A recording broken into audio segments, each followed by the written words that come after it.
meus amigos, graça e paz. Voltamos aqui para dar continuidade aos nossos estudos sobre o período interbíblico, que é aquele período compreendido entre o Antigo Testamento e o Novo Testamento. Ou seja, o Antigo Testamento encerra, até que se comecem as escrituras do Novo Testamento, nós temos aí um espaço de tempo de aproximadamente 400 anos, um pouquinho mais de 400, como nós falamos no vídeo anterior. E no primeiro vídeo nós falamos das questões políticas, dos impérios que governavam a época. Fomos desde o Império Persa, no início ali do período interbíblico, até a ascensão do Império Romano, no final do período interbíblico. E aqui nós vamos falar das obras que foram escritas nesse período, em especial os livros que são chamados apócrifos. Apócrifos porque não fizeram parte do cânon bíblico, da lista dos livros que fazem parte da Bíblia tradicional que nós utilizamos. Esses livros, apesar de serem considerados às vezes até malditos por algumas pessoas por não fazerem parte da lista dos livros inspirados da Bíblia Sagrada, eles têm um conteúdo histórico muito importante e muitas vezes até conteúdos espirituais importantes que trazem muita orientação para muitas pessoas. Não é à toa que fizeram parte também de muitas composições bíblicas ao longo da história, e algumas orientações cristãs de hoje também utilizam alguns desses livros. Então, a gente tem aquela ideia de que o período interbíblico, por não ter se levantado um profeta inspirado por Deus para escrever uma escritura que pudesse fazer parte da Bíblia Sagrada, a gente tem a impressão de que nada foi escrito nessa época. Mas, na verdade, muito conteúdo foi produzido e nós vamos tratar sobre isso aqui no período interbíblico, os livros que foram escritos. Eu queria aqui que a gente recapitulasse um pouquinho sobre onde que a gente está na história. A gente fala isso no primeiro vídeo, mas eu gostaria de fazer menção aqui. Vamos fazer a nossa linha do tempo. Quem assistiu o primeiro vídeo vai lembrar que eu fiz isso várias vezes para a gente saber onde a gente está. Então, isso aqui é uma linha do tempo. A gente tem aqui o ano zero, onde teria nascido Jesus Cristo. Então, nós temos aqui 100 a.C., 200 a.C., 300 a.C., 400 a.C. Tá? A gente tem aqui o ano 400, 300, 200, 100 antes de Cristo. O período interbíblico ele vai um pouquinho antes do 400 até o nascimento de Jesus Cristo, ou melhor, até a escrita dos evangelhos que mencionam Jesus Cristo. Então aqui a gente tem o período interbíblico. Aqui, como marco, aqui na linha do tempo, aqui como marco para o início do período interbíblico, a gente tem a escrita, alguns vão considerar Malaquias ou Neemias. Mais provavelmente Neemias tendo sido o último livro escrito na Bíblia, mas nós temos aí Malaquias tradicionalmente como o último livro do Antigo Testamento. Então a gente tem esse período aqui como período interbíblico. Então nós vamos falar de livros que foram escritos nesse período, entre 400 e pouco antes de Cristo, 450 Malaquias, 420 e poucos Neemias, até a chegada do ano zero, um pouquinho depois, quando foi escrito o Novo Testamento. Então vamos falar de livros que foram escritos nesse período aqui, tá bom?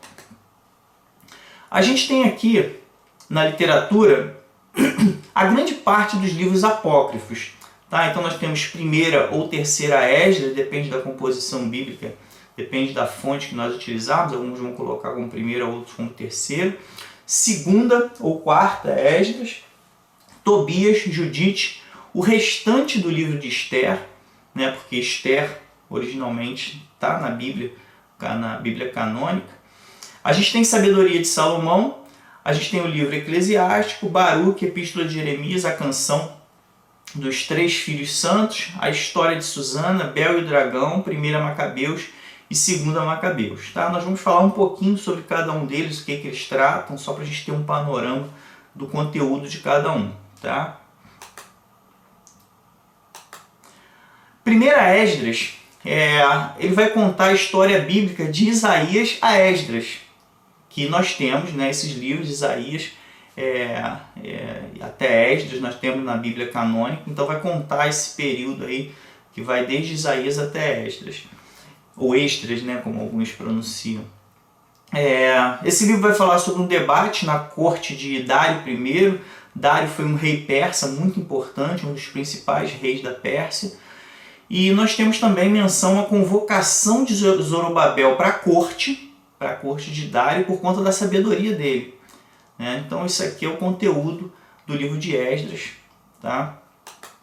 E nós temos segunda Esdras, que é inteiramente diferente de primeira Esdras. O que esse livro vai tratar são visões apocalípticas, tá? Lembrando que tanto esses livros como os outros que nós vamos falar são importantes historicamente e alguns conteúdos espirituais também importantes. O que tira eles do cânon bíblico, às vezes, são pequenos desvios, algumas ideias doutrinárias que acabam entrando em conflito com outros livros do cânon bíblico. Então, por isso, eles às vezes são excluídos da literatura canônica, tá? Não fazem parte da Bíblia.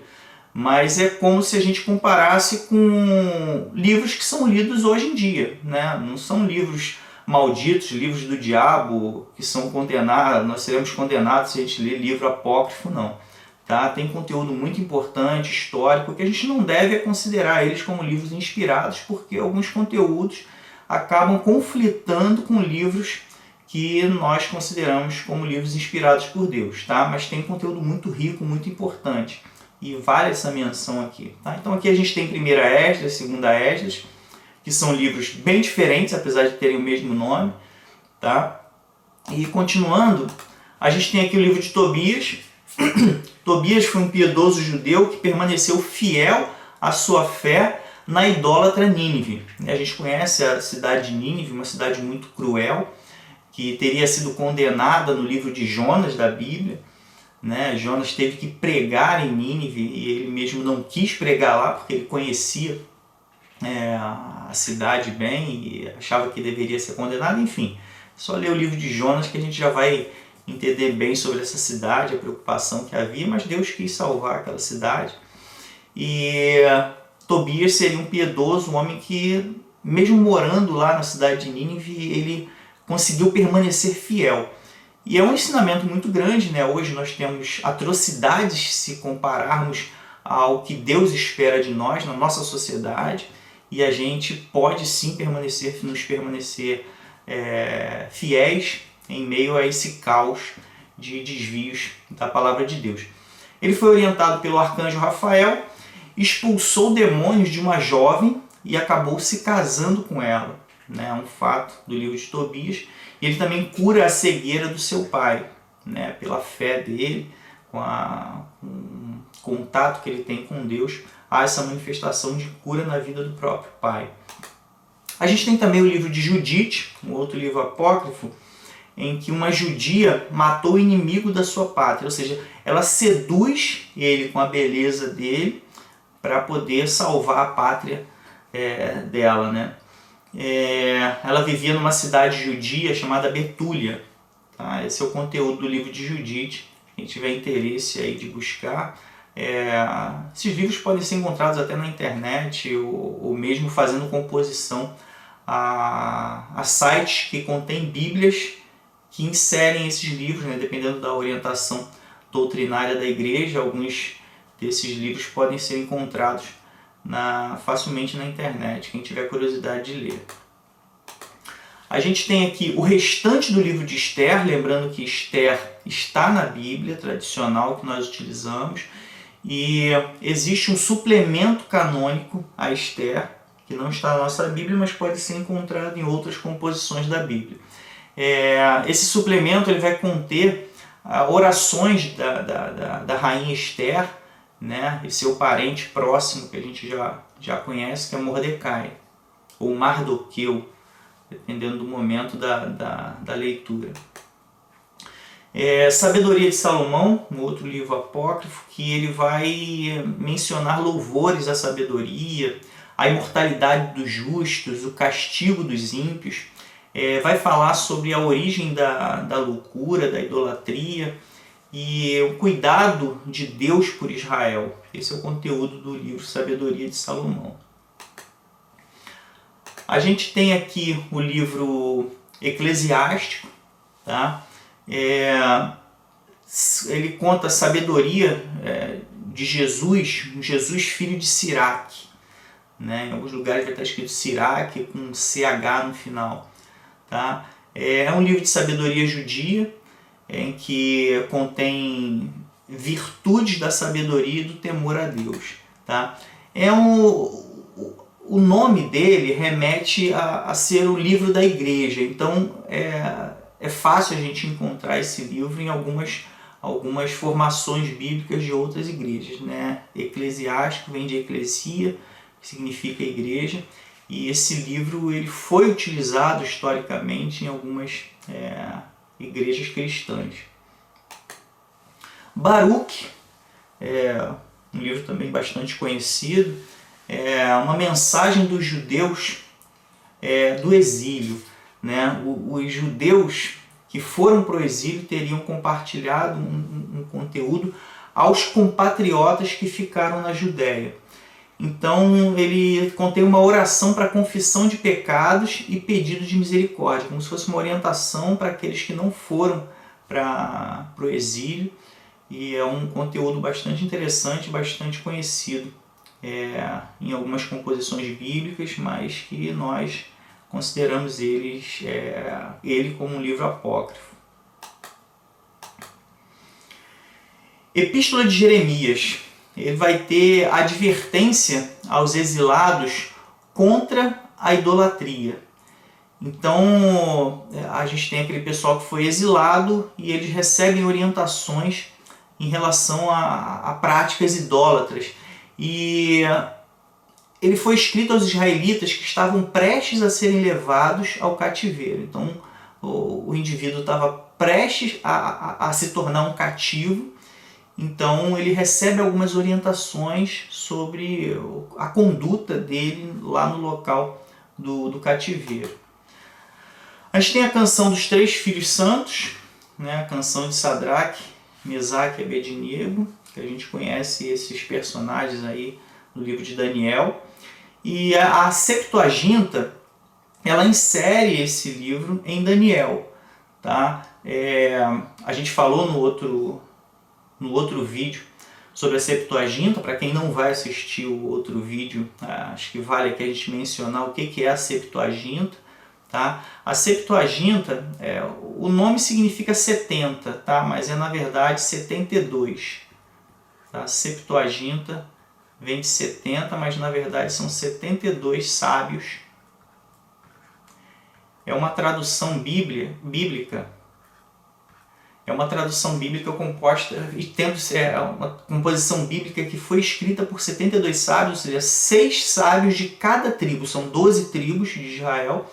6 sábios de cada tribo teriam traduzido a Bíblia o Pentateuco, né, os 5 primeiros livros da Bíblia, para o grego, em Alexandria, no período em que os judeus tinham acesso a Alexandria, ali do governo de Alexandre o Grande. Depois, né, os sucessores de Alexandre o Grande permitiam que os judeus tivessem boa influência em Alexandria, que era a capital do Egito, dominada por Alexandre o Grande e pelos seus sucessores. Aí, nesse período que os judeus tinham, vamos dizer assim, muita moral ali naquela região do Egito, se levantou 72 sábios que fizeram essa tradução do Pentateuco, né, Gênesis, Êxodo, Levítico, Números e Deuteronômio, pro grego. Então, nessa tradução, a gente tem a canção dos três filhos santos inserida no livro de Daniel. Tá? É uma tradução muito conhecida e a gente vê ela como fonte de consulta para muitos comentários bíblicos. A gente tem a história de Susana, um livro também muito interessante. Ele é também um suplemento a Daniel. Conta que 2 anciãos eles tentaram seduzir Susana, mas foram rejeitados por ela. Né? Eles tentaram seduzir ela para ter práticas libidinosas com ela, e ela conseguiu recusar eles, e eles hipócritas que eram, acusaram ela falsamente, que ela teria tido uma relação com outro rapaz ali às escondidas do marido, e acabou sendo condenada, né, pelo povo ali da localidade. Só que ela foi salva por Daniel, que apontou a discrepância nos testemunhos desses homens. Quando ela já estava para ser condenada, né, quando Susana já estava para ser condenada, ele impede aquele julgamento e convoca os dois que acusaram ela falsamente e começa a fazer perguntas para ela faz pergunta para eles, né, sobre alguns pontos que poderia haver discrepância. É claro que pergunta separadamente, né? Pergunta qual era a árvore que ela estava embaixo lá, e um fala o nome de uma árvore, quando chama o outro para testemunhar ele fala o nome de uma outra árvore, né? Então Daniel sabiamente utiliza uma prática que nós vemos hoje em dia, né? A gente, quando tem um indiciado, não chama para testemunhar um indiciado junto com o outro indiciado. Ainda que se combine os testemunhos, olha só, nós vamos falar isso, isso e isso. Não dá para combinar todos os pontos. Então, no interrogatório, como aconteceu aqui, a gente pode apontar discrepância e verificar as mentiras, né, percebendo que um vai falar uma coisa, o outro vai falar outra. Então Daniel sabiamente consegue livrar Susana da condenação, encontrando esses pontos falhos nos testemunhos dos acusadores. Um livro bastante interessante de ser lido. Bel e o Dragão. Daniel denuncia a fraude dos sacerdotes de Bel, né, que esses sacerdotes eles secretamente comiam o alimento do seu ídolo. Daniel mata o dragão que era adorado na Babilônia, e Daniel é lançado na cova dos leões e milagrosamente é protegido. A gente tem aqui 1 Macabeus, que vai falar sobre as lutas contra o helenismo, né? Os seleucidas anteriores aos macabeus, alguns reis deles apoiavam a cultura helênica, né, que era tentada forçosamente ser introduzida nas práticas judaicas, e os macabeus acabam resistindo a isso, né? Então, sempre que nós virmos helenismo, está relacionado à cultura grega, tá? E a gente tem a revolta dos macabeus, né? A gente vai ver lá a história de Matatias, que foi um herói para os macabeus, era um velho sacerdote, a gente chega a falar sobre isso no vídeo anterior. Então eles viram uma resistência, chega a matar um oficial sírio, né? Um oficial do governo, chega a matar também um judeu apóstata e acaba se refugiando nas montanhas. Então 1 Macabeus vai mostrar isso e vai contar a história da Judéia de 175 a.C. a 135 a.C. Esse período de 175 a.C. a 135 a.C. é desde a perseguição de Antíoco IV, né, que já começa a levar problemas para a Judéia, até a morte do último filho de Matatias. Tá? E a gente tem 2 Macabeus, que é paralela a 1 Macabeus, mas é independente. A gente vai ver que é a história de 175 a 160 a.C. Então a gente tem aqui, vou fazer aqui a nossa linha do tempo, a gente tem aqui o ano 0, com Jesus Cristo. Então a gente tem aqui 100, 200, 300, 400, período interbíblico. Então a gente tem aqui 175, considerando aqui que é 100, aqui é 200, né? Então vamos aproximar aqui 175, aproximadamente, tá? Até 135. Vou colocar aqui, só para a gente ter uma ideia, tá? Então 1 Macabeus pega esse períodozinho aqui. E quando a gente fala de 2 Macabeus, também vai de 135, de 175, só que vai só até 160. Vamos botar aqui. Tá? Então, 2 Macabeus vai pegar esse períodozinho aqui. Tá? Botei uns tracinhos aproximados, só para a gente ver que eles são paralelos. Então, o período de 1 Macabeus é um pouco maior do que 2 Macabeus. E o livro de 2 Macabeus vai de 175 a 160 a.C. E ele vai do reinado de Seleuco IV. Esse Seleuco IV ele é anterior a Antíoco IV. Tá? E vai até a derrota de Nicanor. A derrota de Nicanor é antes da morte de Judas Macabeu. Judas Macabeu é o filho de Matatias que assume depois da morte de Matatias. Matatias assume lá aquela resistência, né, e acaba se tornando o herói. E Judas Macabeus é o filho que vai assumir aquela resistência após a morte do pai Matatias. Tá bom? Então a gente encerra aqui, lembrando algo que nós falamos no primeiro vídeo, que o período interbíblico ele vai contribuir para a plenitude dos tempos, ou seja, é uma expressão que é utilizada na Bíblia para considerar o momento exato em que Jesus deve vir à Terra, né? Então a gente tem uma preparação histórica de toda a humanidade, toda a sociedade, toda a estrutura do planeta para a chegada do Filho de Deus. E o período interbíblico contribui muito para isso. E a gente explica isso bem no vídeo anterior. E esse vídeo aqui a gente focou nas obras literárias e incentivo a conhecerem essas obras. Conseguimos aqui dar um apanhado do conteúdo de cada um. Se você se identificou com algum desses conteúdos, busque esses livros para conhecimento, que vale muito a pena. Tá? Agradeço a atenção de todos, muito obrigado. Espero você no próximo vídeo, que nós falaremos sobre as seitas que foram geradas no período interbíblico. E quem não assistiu o primeiro vídeo, vai lá, visita lá o nosso canal e assista, que vale muito a pena o conteúdo. Um forte abraço, que Deus os abençoe. Na tua palavra encontrei vida, e essa vida